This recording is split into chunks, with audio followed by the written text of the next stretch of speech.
Well, it's gonna be me. You too, Paul. You too.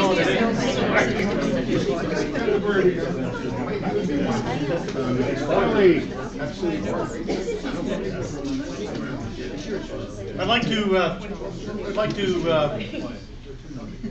thank our Sergeant at Arms and our Assistant Sergeant at Arms for their work today. Thank you very much.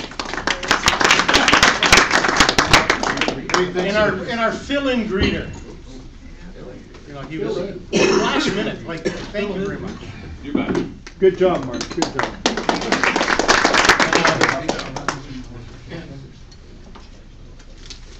I guess, you know what, why don't we all rise here and we'll sing "O Canada." All right. And David Barth, he's got a good voice. Oh, he's got a great voice. okay, David, thank you. O Canada, our home and native land, true patriot love in all our must command. With glowing hearts we see thee rise, the true north, strong and free. From far and wide, O Canada, we stand on guard for thee. God keep our land glorious and free. O Canada, we stand on guard for thee. O Canada, we stand on guard for thee. To raise a glass, please. And a toast to Canada. The Queen. And to Rotary. You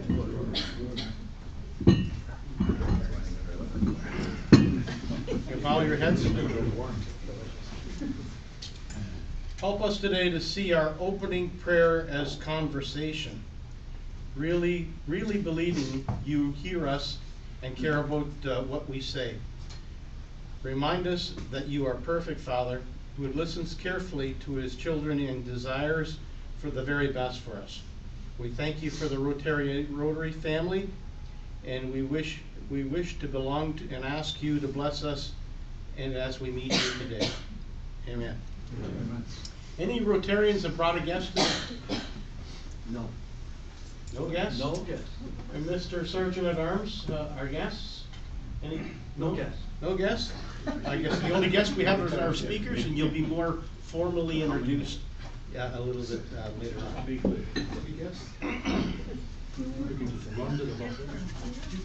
Leo, you're last. And with that, because there's no other guests, the head table, please go on down and lead us to the buffet. Follow me. Leo will lead the way. It's always good to sit with Leo because he always leads the way. Just get up, get behind him.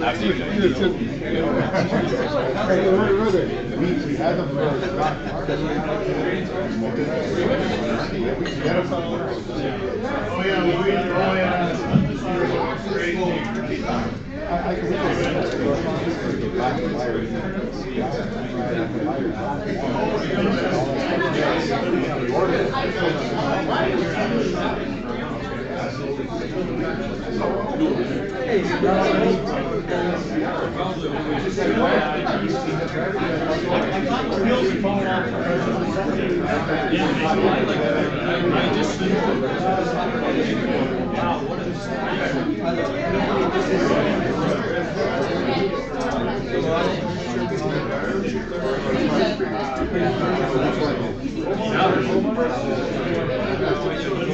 Here's how. What is it? I got this one. Yeah.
Misbehaving guests.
Oh yeah.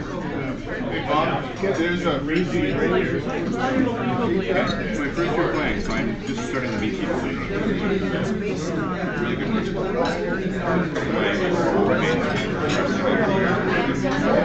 So I played kind of getting into hockey for the first time. Pretty hilarious. Big clumsy guy in the skates. Skating circle. But I'm enjoying it. Who was coach for Coach Tree.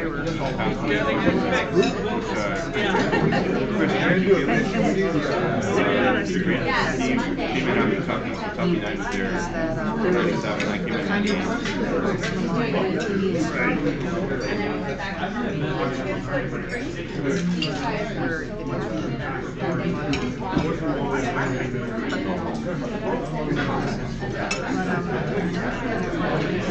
We don't talk.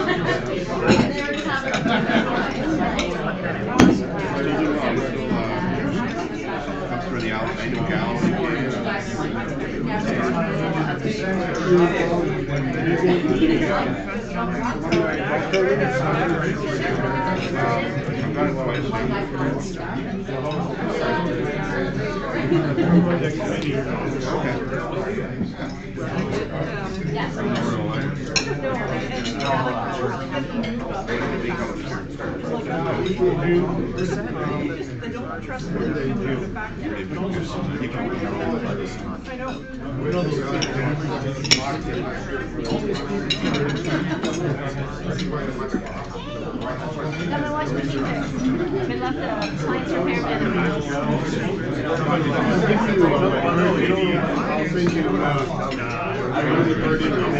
You let him in with your phone?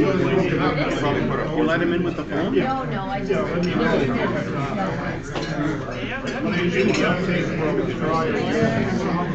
Very high. Oh yeah. And there might be big lens. Then they had all the radio stations.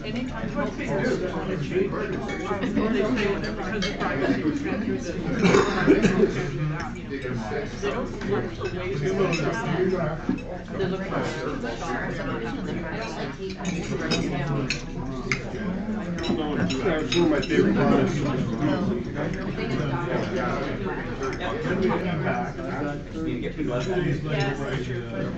And before everything was John Paul II, all of a sudden they had unlimited stuff. Like t-shirts. Oh, t-shirts. It's just like. Well, it's better than Super. They probably don't bring t-shirts. I think we got a pretty good version. I think they do. They must have. That's one of the most wasteful things in the world. They do proper. For Super Bowl winners, you know, Boston and Super Bowl winners, and then what they do is they just start it.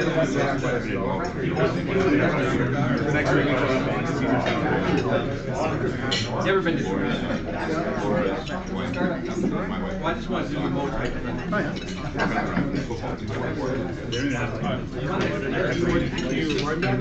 It was, and then they like the joke that I hate my wife they center my last 2 years. I came in starting at about 2:15. I came in around 80, 90 pounds. Down a little bit from there. I'm sure he's got more than just two guys. Massive. No, anybody in the middle table. Is there one up there also? I can sit They probably do some math of their favorite athletes. Yeah, one representative. You're not doing very good networking. Occasionally I can ask them, they go, You've already told me.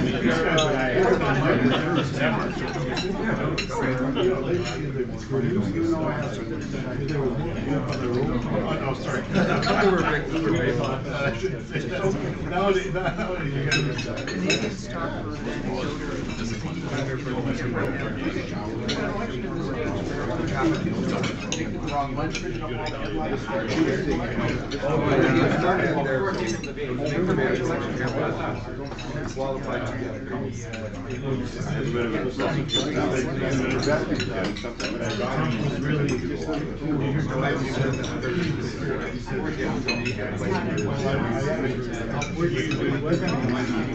I'm a member down when I'm not too busy, I'm there for the price of lunch. This was really good. I put a lot of nine. Play clean. I have 3 young kids. We have to play,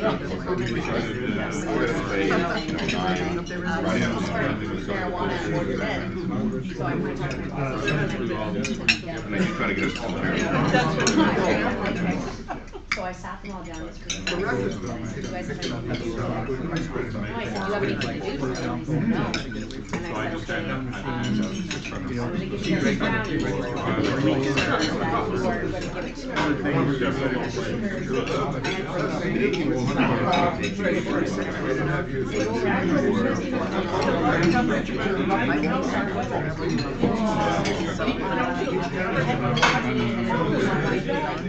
You're looking really chubby today.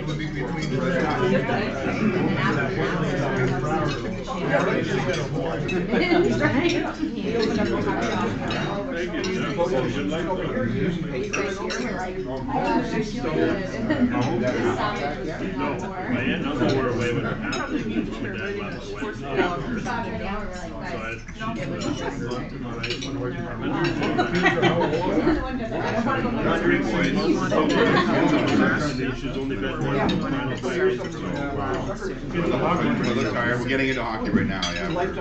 Ross skates a lot. They play ball hockey in the basement all the time, but they don't really want to step on hockey.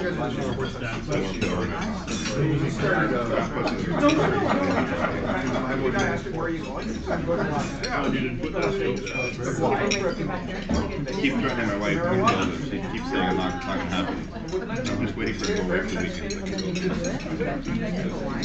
have a lot of room, but I'm not Colorado.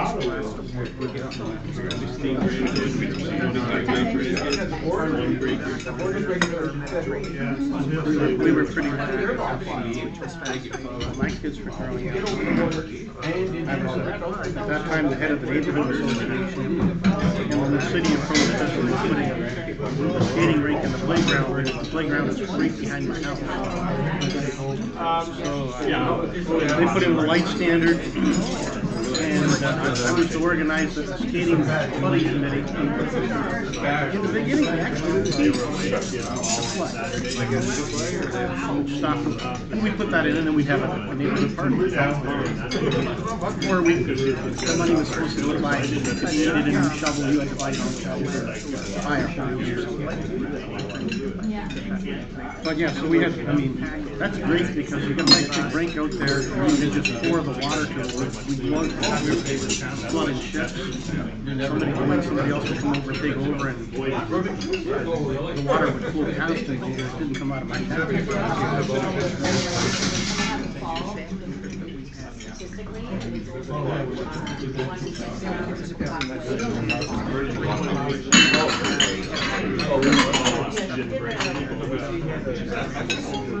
It's easy to keep if you got base.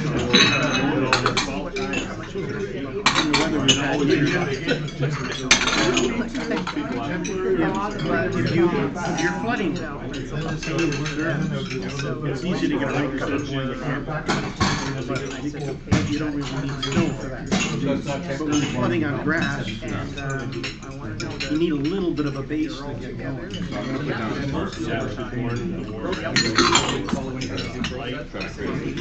He was asking a question. It doesn't fall, but it's not. I looked at some online.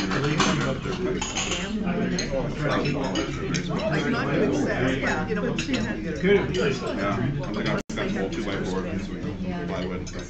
Does nobody ask you if she was oh no, she would have. And so I was a little alarmed. She said, Mom, where are you? I won by the end. Well, that's the same problem we have. It's tilted and then as I'm firing it actually it's deeper, so I can't go over there. I'm going to have to be ice. Healthcare system.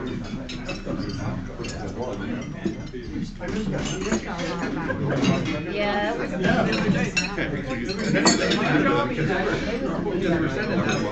They should be taking the deadlocks out of the forest. It's flat, right?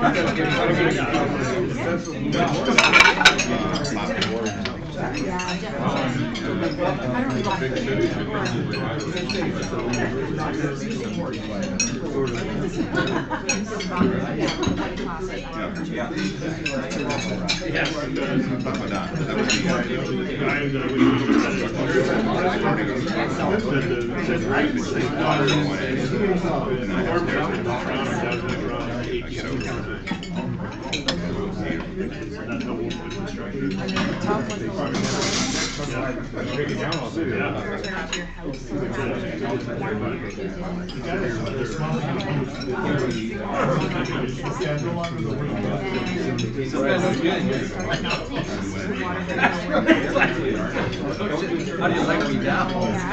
We just went to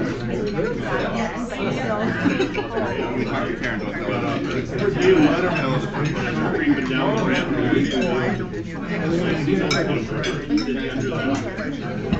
Push the garter and literally crumbling.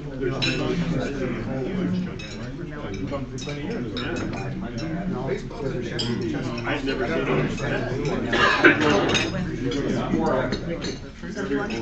Well, you just might have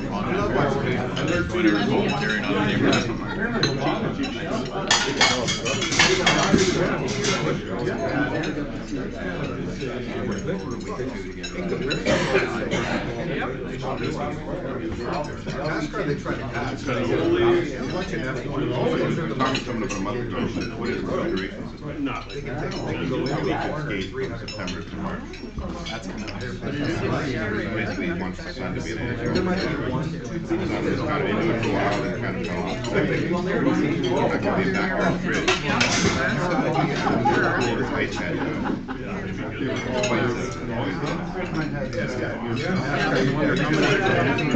Kids out there because they're the stream or they're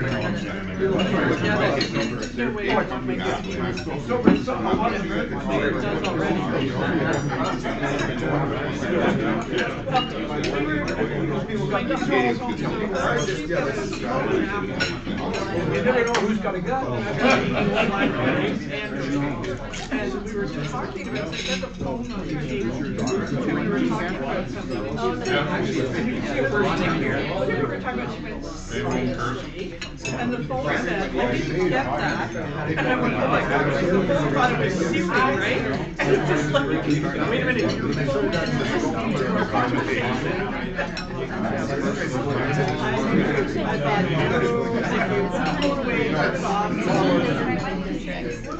There's some nice desserts up there. I'm sorry, none of them have much marijuana.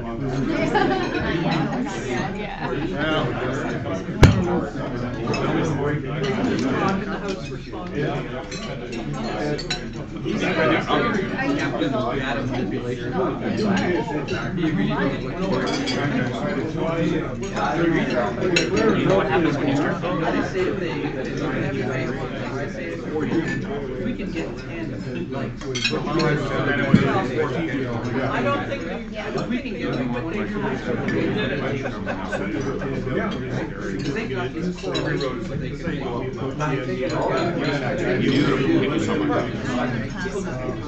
some of the roads I bet you if you say 1984 and had put in some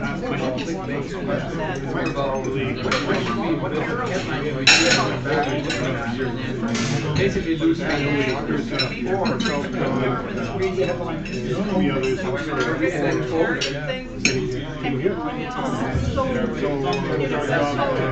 never happen in the future. And it was like, but it takes years.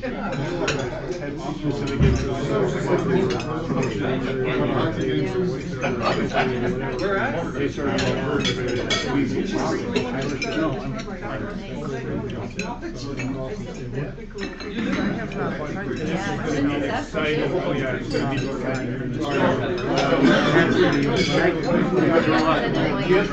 The other had a very good I think the other we actually had a bench something inside.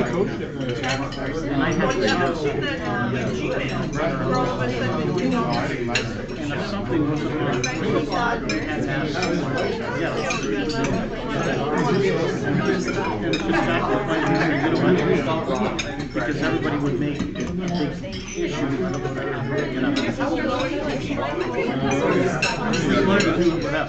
But they take all their starters and go play a game in their hometown. He got married And the Sparks now. Yeah, no, they had their spots. Yeah.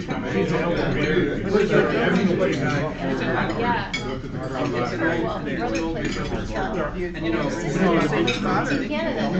The family side was different. he took all of the and Nieces and nephews. and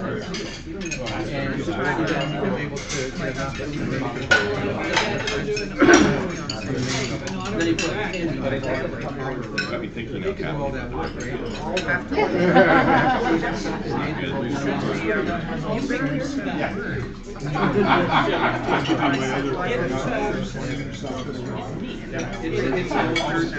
I think I was here for the Butch Carter. it's very much. Oh, yeah?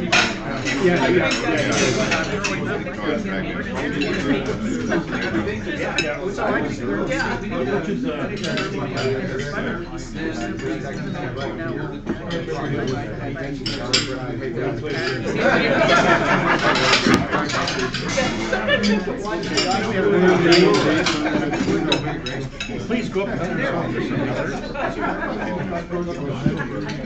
So it's like 3 buildings before the intersection. If you're going independent, there's like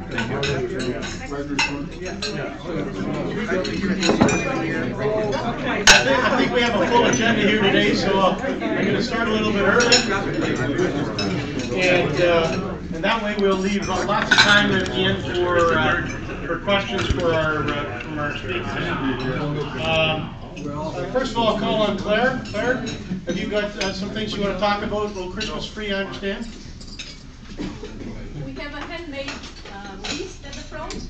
We need 10 volunteers and we have to reply back to disability by the 23rd. So if everybody can write the names in there, I'll type it. So there's a sign-up sheet up here for Old Christmas Tree, December 1st is the date. December 1st, 8:30 to 12. 8:30 in the morning till 12 at Kids Ability. Fantastic day if you can go out. It's a lot of fun helping out there. And what happens is we help supervise or monitor or whatever the young children from families that drop them off so that they can have a free morning to go out and maybe do some Christmas shopping or even go have breakfast by their own. Lots of times this is the first time that they may have actually had some free time for themselves. So the sign up sheet so the sign up sheet's up here if you would like to, if you can volunteer. David Barth, you have a few things you. One of the things that came out at last night's board meeting was that we think that maybe some of the members don't really know what the board does. So we thought we'd have everybody talk about their portfolio a little bit at one of the meetings, and David's going to talk about the International Committee. All right, thanks very much, Jerome.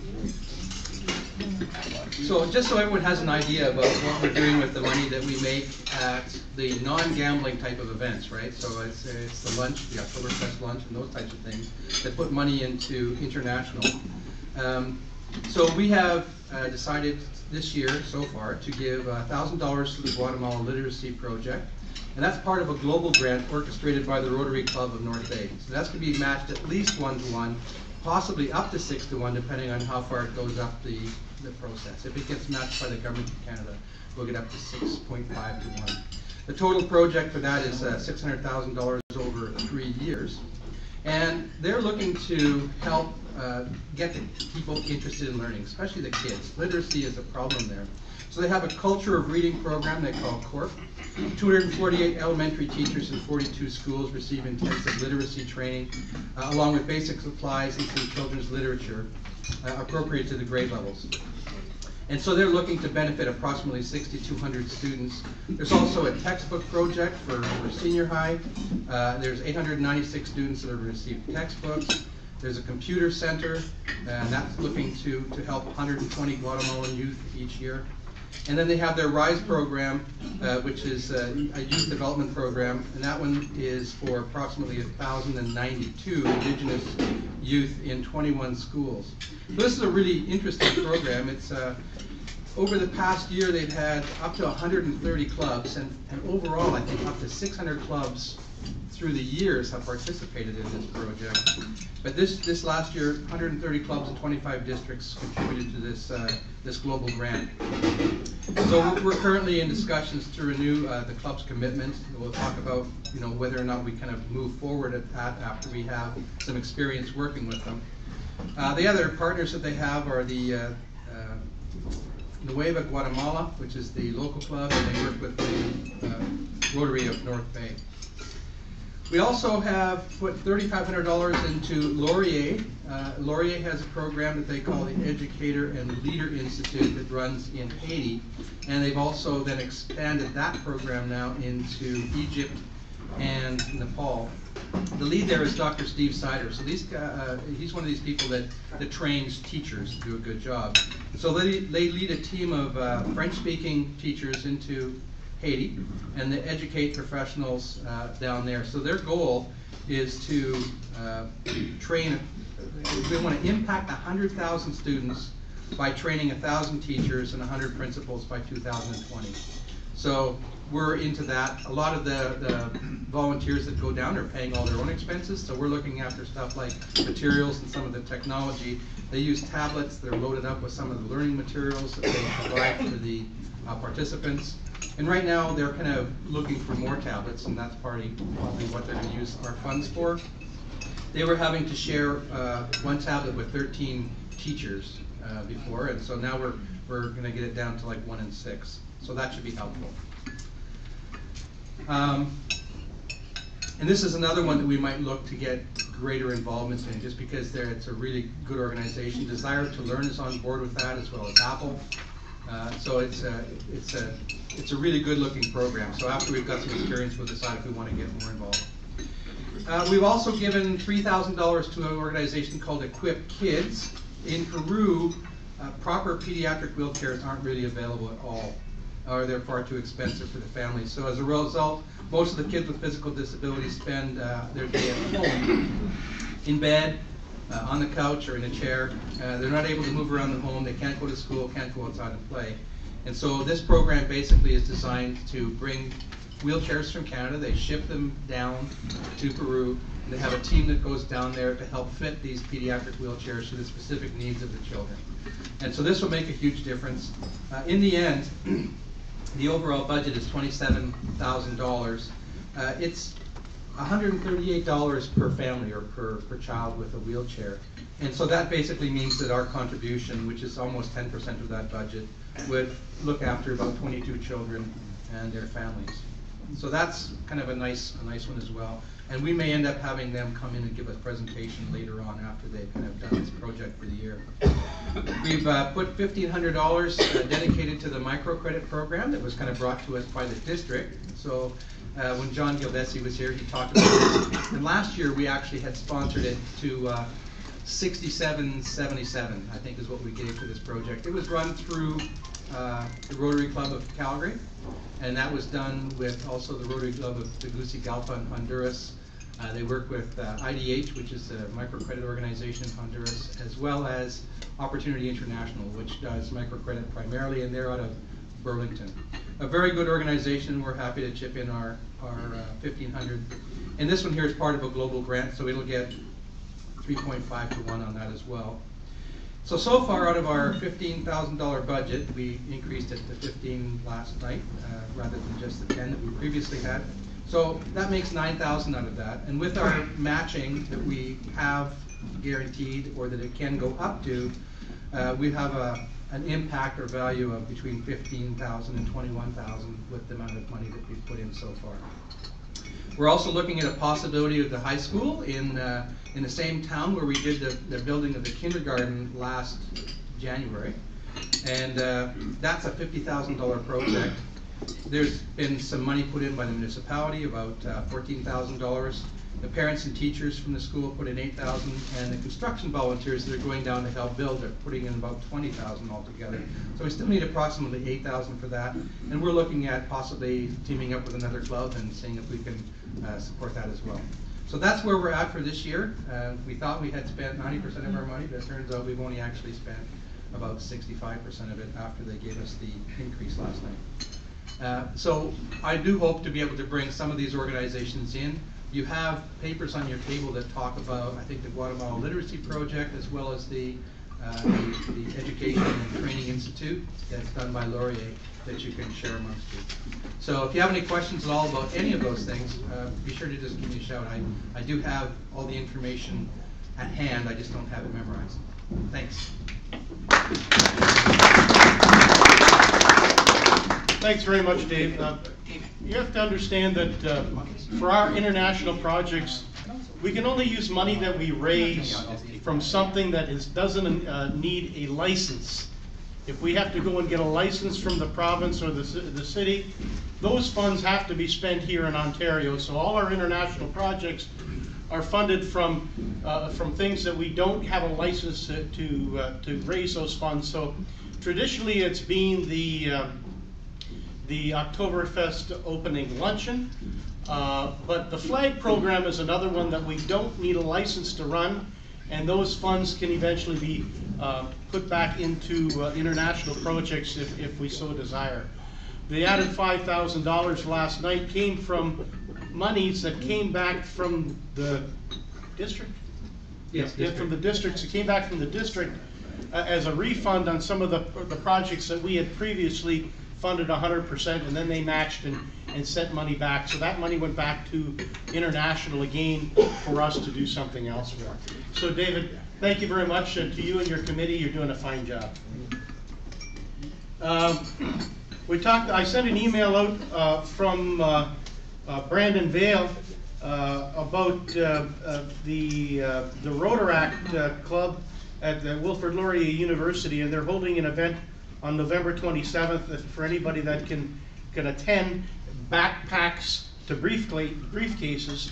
And what they're hoping to do is get a number of Rotarians to come out, and so that these Rotaractors can actually talk to and meet Rotarians and get from them some ideas of what their careers are, and you know, just fill in, so we kind of give them a little bit of an MBA behind the scene there, so they know, and hopefully we can convince them to come and be full-time Rotarians. So anybody that's available on November 27th, please refer to the email that I'd sent out earlier entitled Backpackers Briefcases. Members' birthdays. Brandon, November 21st. Hey, Brandon. Spouses' birthdays. Linda Wilkes. I guess Chris isn't here today, but I was going to remind him that I hope he didn't forget her birthday. It was on the 18th. And then Leslie Enns, Brad's better half there. Her birthday's on November 23rd. And we have an anniversary. Andrew? Yeah. You know, you and Tracy are celebrating your anniversary, 20 years? Tomorrow, yeah. On the 22nd. So I know where you're going tomorrow. We don't have any club anniversaries to announce this week. And I just will remind you that in this week in Rotary, I had the wrong date on there for bingo. That should say November 21st. Kind of when I cut and pasted it, it didn't get corrected. So November 29th. 29th. Is it 29th? Next week. Oh, November 29th. Thank you. So it's November 29th. Simon, Jim Kibble, and Mac Graham. Mac? You're doing what? 29th. Got it. Oh, got it. Okay. Bingo! So, I guess what I need Just one thing, there's a sheet up the front for Sergeant of Arms. Still need to get that filled up for 2019. So please be sure to sign up. I've had a few people sign up, but we need more.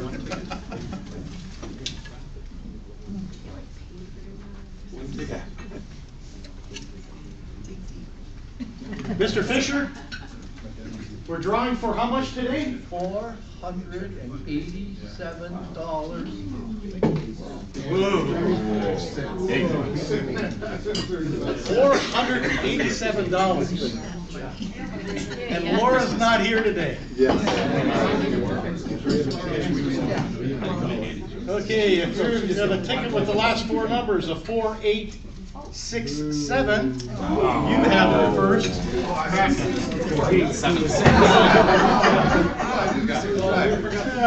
Jeez.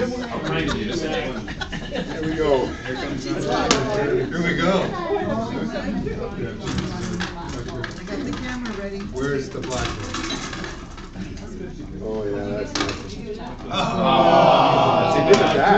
I'm just gonna stay here until you pick my next one. 4906.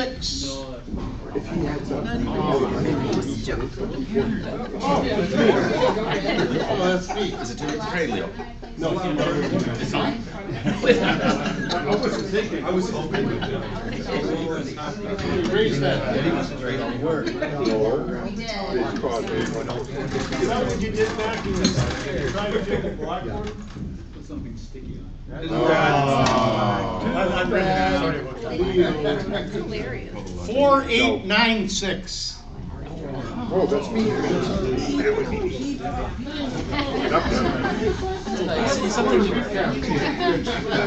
Maybe I can get a back operation.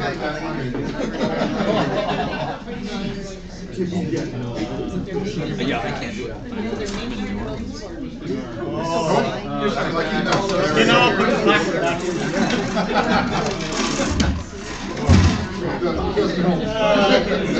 Does anybody else anything for announcements today? And the pot grows? I will call on Karen. And there was only 3 marbles left. No kidding. And so people were on the 20s. Oh, yeah. Todd purchasing for 50.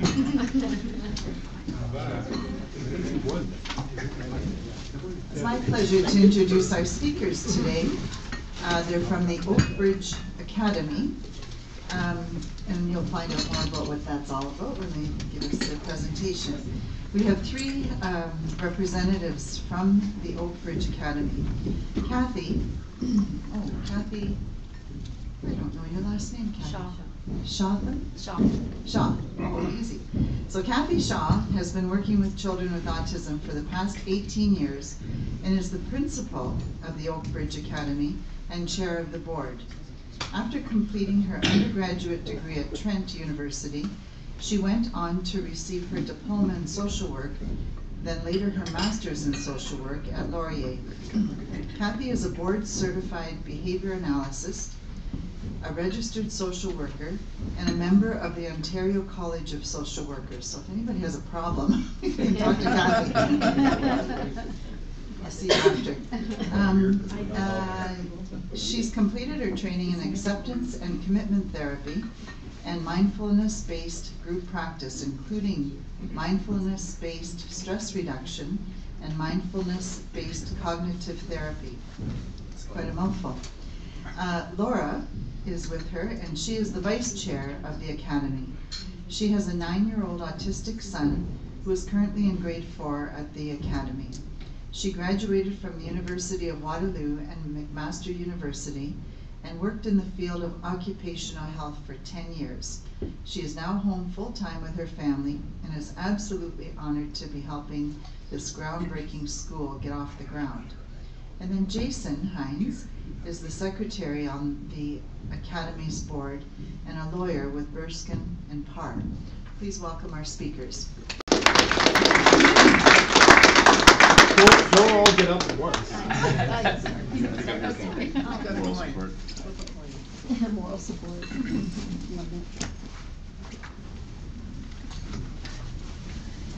Excuse my support. I also have no idea moral support is. No, I'm not actually. I just have a couple seconds. Hi everyone, thanks for having us here. So I'm a parent rep on the board, and my little guy Cole is in grade 4 at Oak Ridge. He's doing really well. He's a smart, funny, lovable little guy. He's the light of our life. But he has a lot of challenges. I'm just telling you this so you can get an idea of why Oak Ridge is so important. So if you were to see Cole, he would probably be fixated on something. Something would be running through his head, probably Captain Underpants on a loop, and so he'll be smiling. He will probably be stimming a little bit, going like this. And if you say hi, he likely won't respond. He can, but he just won't unless you sort of get his attention. If something happens, a big noise or something irritates him, or you take away something like his favorite Captain Underpants book, that small little thing would end up in sort of a very big reaction. So a child like that, as I'm sure you can understand, really is just not successful in a regular school classroom. So my little guy went to his local school, and the longest he ever stayed at school for a day was 2 hours. And really, that's all he could handle, and that's pretty much all the school could handle.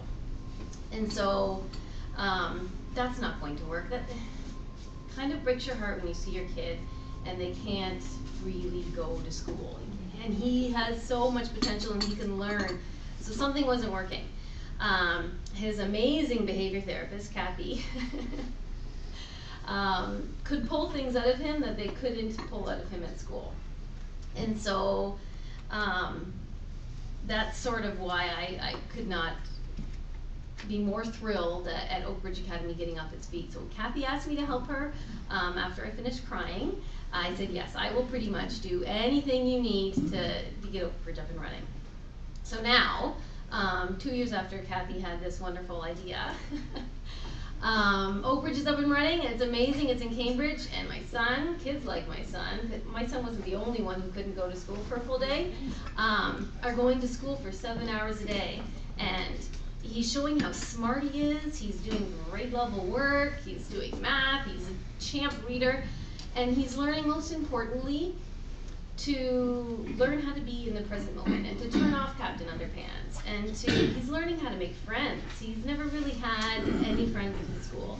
And now he has a classroom full of them. Kids who are just like him and understand him And it really warms my heart. So Kathy, you're a superstar.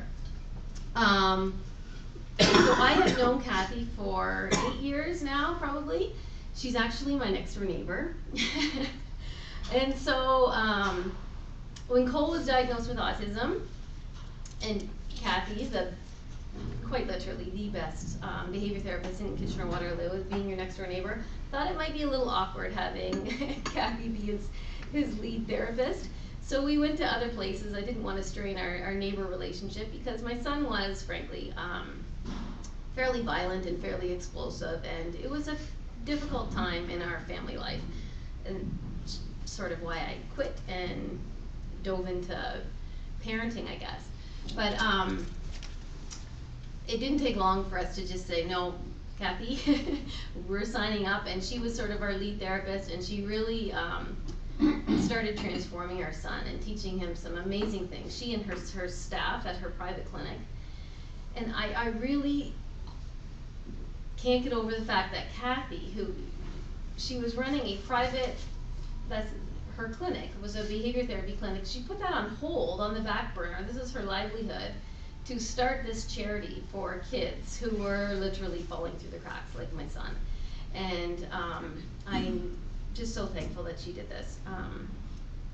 She doesn't have a child with autism, but her heart and passion for helping kids like my kid, it's inspiring. And I do not know, you're my superhero. I don't know what I would do without you. So, yeah, sorry, I get really emotional when I think about Oak Ridge. It's only a few months into school, but I can't believe my son is going to school and he's happy and he's learning and he's making friends, and it's truly wonderful. So thank you, Kathy.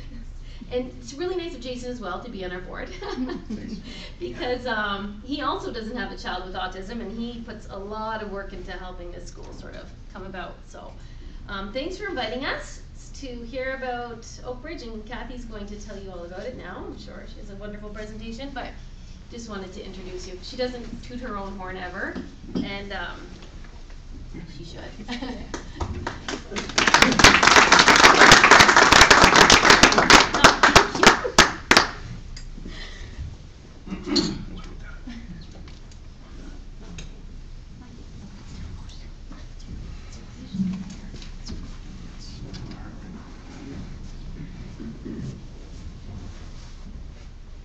Unlike Laura, I'll shift your attention that way. It'll make it easier for me. So thank you so much, Laura.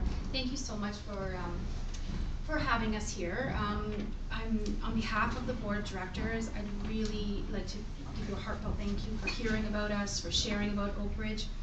As many parents like Laura, we are ecstatic to have this up and running. It was almost 2 years in the works, and we began, and as of September we did open. And we have an incredible story behind us, and we have literally started with 4 of us and have built it up to full capacity right now. I feel really, really blessed to sort of start with our original version of what we wanted and how we're going to move and what we're going to do to move forward and be successful with sort of where we're at. In February, we had an open house to parents, and we opened it up to the community, and it was basically word of mouth and some Facebook posts, just telling everyone about who we were. Over 300 people came, and people were traveling from out of the region. So right now we're in Cambridge, but we have students from the Tri-Cities and from Guelph. We had people from out of our region come and to hear about the school. We were also inundated when we did our hiring process with teachers. We had over 100 applications for teachers, which was incredible given we do have some of our teachers that left boards recognizing the need for our students and wanted to be in special ed, but felt that they couldn't reach the kids properly in the board, so they came to us. So we were really, really lucky to have that. And our school is currently at full capacity. So we are a not-for-profit elementary school, and we are located in inside Forward Church in Cambridge. We have all of our children have learning and behavioral challenges. Some, not all, have autism, some have attention deficit hyperactivity disorder, and some have learning disabilities. And again, we pull from all the regions across the Tri-City. Every single classroom has 1 teacher and 2 behavior therapists, so we're very high in terms of staffing, and we're capped at 10 students per class. And while that in itself, just having 10 students in a class, is definitely a rare find, we're also the only school in Waterloo region that provides this kind of service. We have both academics and social, as well as evidence-based practice throughout our entire day. What I'm going to share with you now are 3 stories of 3 students from our school, just to give you a bit of an idea of who's coming to us. So this is Ronick. Like many children with autism and ADHD, busy, bright, and noisy classrooms with 20 or more students, it was just too overwhelming for him. He's easily distracted, has difficulty concentrating, and struggles with transitions. The typical classroom triggers his anxieties, and his frustrations explode in ways that his parents just don't see at home. Ronick's parents worried he wasn't learning and he didn't have any friends. In their experience, the school supports were just stretched way too thin. Here's Ella and Presley, one of our 5 girls in our school, or I guess 2, sorry. Because of the challenges of autism, simply showing up to school was extremely hard for them. And the chaos in a typical classroom, they couldn't show what they know, which was a lot. Their mother felt that the school staff didn't have the training and experience to teach her kids how to learn and how to regulate their emotions. Silly things like refusing to put shoes on to go outside would cause hours of tantrum, and then one of them hiding under a desk. Their mother was constantly fighting on their behalf to try and get them to have any supports at all. And this is Dylan. Dylan has autism. In grade 1, he learned if he acted out or if he had a meltdown, he'd get sent home early from school.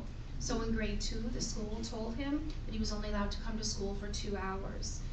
Really shocked and disappointed, Dylan's parents believe that this decision was based on the school's lack of resources rather than in his best interest.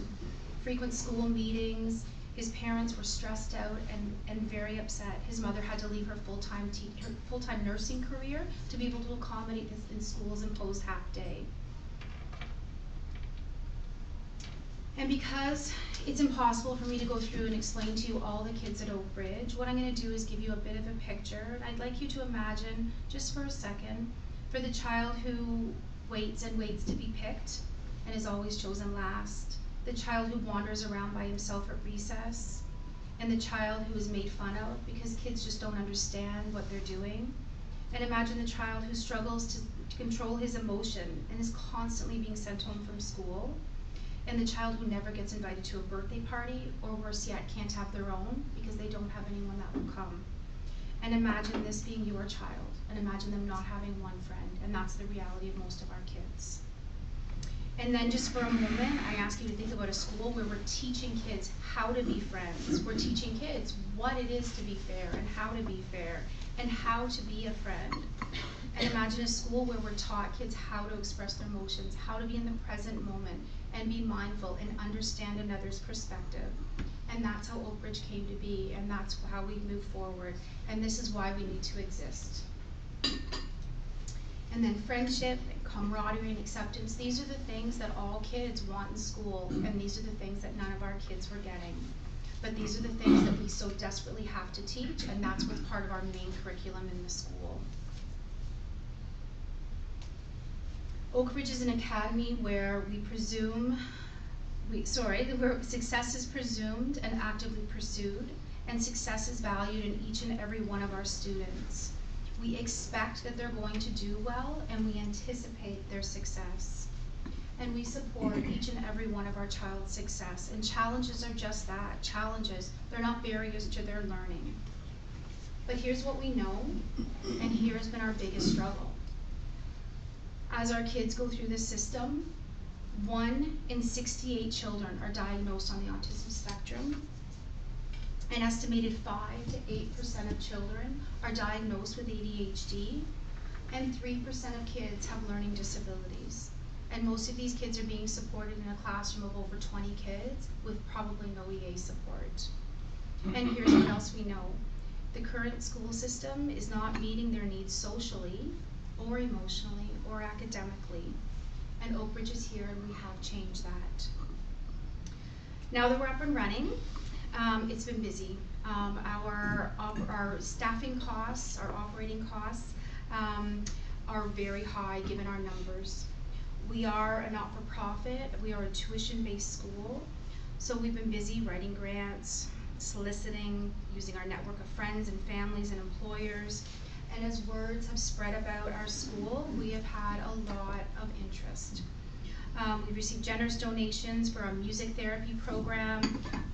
We've received donations for our teachers' laptops, and also for a swimming program, just recently through 100 Women Who Care. So our fundraising efforts are paying off, but we continue to strive to meet our goal of $200,000 by September 2019. What do we need the funds for? Pretty much everything. So it gives you a bit of an idea. Because we are a private school, we don't have any funding through the Ministry of Education, and the only way to keep the school affordable to parents is by having fundraising efforts.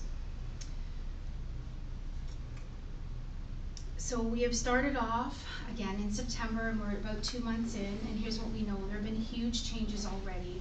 We had every single one of our students be there from 9 to 4, which is already an extended day, and already kids are being extremely successful. So we've shown that we're able to do it, and we're moving forward each year to try and do that. Thank you so much for listening.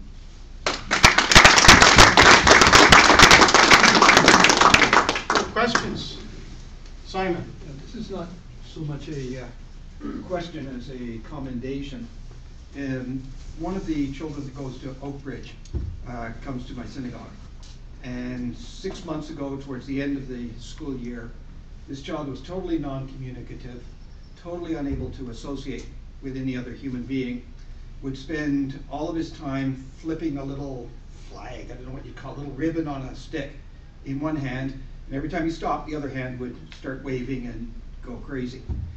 I've seen such a remarkable change in this child since the start of this school year when he started at Oak Ridge. It is a different child. Still got problems, still got issues, still got a long way to go, but now he can talk to people, he can relate to people, he can behave more or less appropriately in various situations. And I think that we really must recognize Oak Ridge's fine work. It calls into question, in some ways, the idea that that was so fashionable about integrating children with special needs into the regular classroom. Certainly in this child's case, that was a clear mistake. But it also calls into question our funding system for schooling, because there's no particular reason why a school like Oak Ridge should not get at least some of the academic money that it is saving the public system by taking the children out of the public system. So I really want to say from personal observation that your work is absolutely phenomenal, and may you go from success to success. Anyone else? Ed? You mentioned the school's a not-for-profit, but it's not a registered charity. It is. Oh, it is? It Okay, is, that's yeah. a big difference. Okay. It is, Yep. yeah. What's the cost? You said the parents would pay tuition for them to go, which obviously is not going to be enough, but what would be the cost to send the child? Absolutely. So right now our tuition is $22,000. Given we do have 3 staff members in a classroom for 10, so it is really high. We recognize that, but there's that would be no way like around it. for the year, per child That's per right. year, right? That's Okay, right, okay. yeah. Go ahead, Diane. If I could wave a magic wand and give you everything you want, what would the ideal situation look like for you with your system? Wow, that's a big question. More classrooms. What's that? More classrooms for more kids. Okay. There's More a high instructors. demand and we can't. We can't meet the demands that are there. You know, we have 40 kids and we have room for 40 kids right now. And we were joking before, but you know, how do we take this to high school? How do we take this beyond where we are just at grade 8? We have parents who want to have their kids fail so that they stay in the program because they don't want to graduate to high school because there's nowhere for the kids to go. So how do we take this model in Ontario here in Waterloo region and do we scale it up? And how do we make it bigger here but maybe bigger I mean, maybe going beyond our mandate today, but can we do more with this model beyond what we're doing today and scale it up?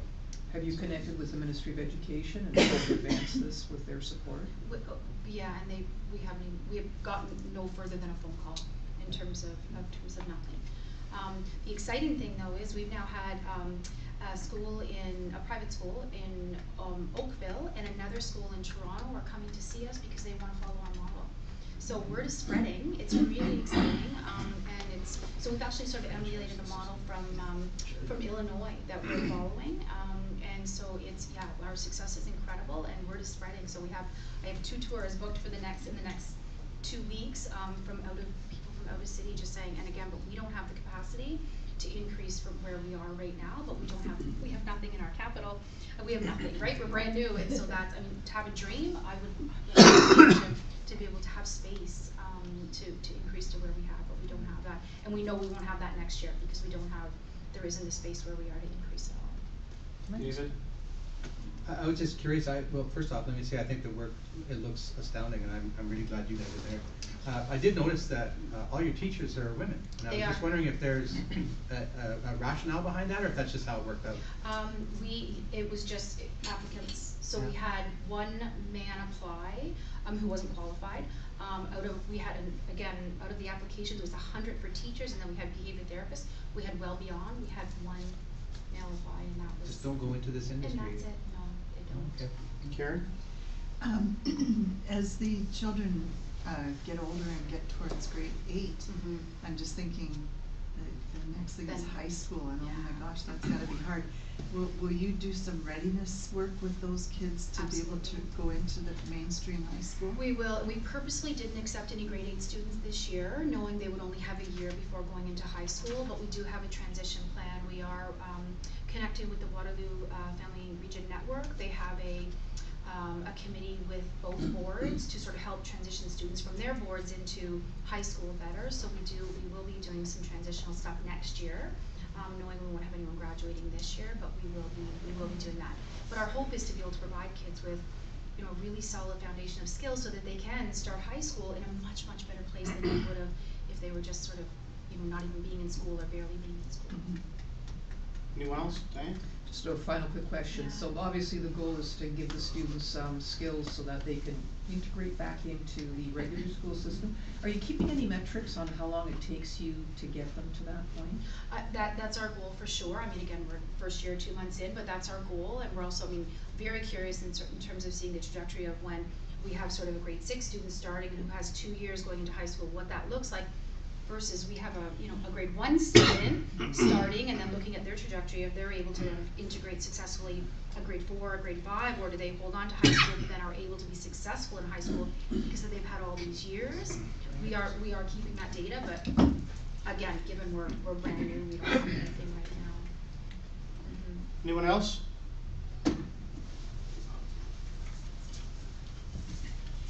We just turn this light on. We appreciate you coming. Thank you very much. I'm sure from the questions, everybody has a great interest in it. I especially have a great interest because I have an employee who has an adult son who went through the system and didn't get any help, and the problems that it affects the entire family. And he's been an employee for us, and he's been helping me on landscaping, and it's just so difficult to keep on the straight and narrows.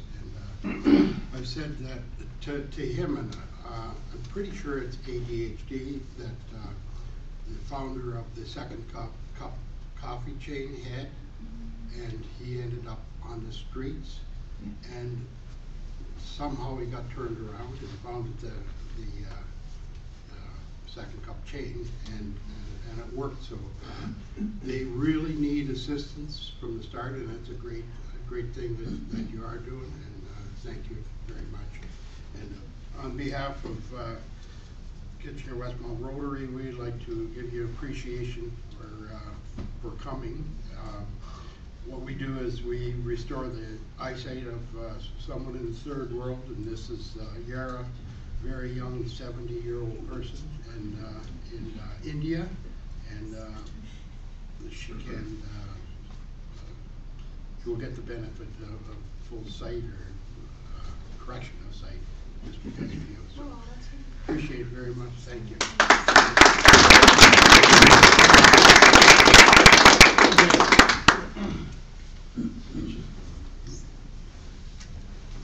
My name's Nick. That's great.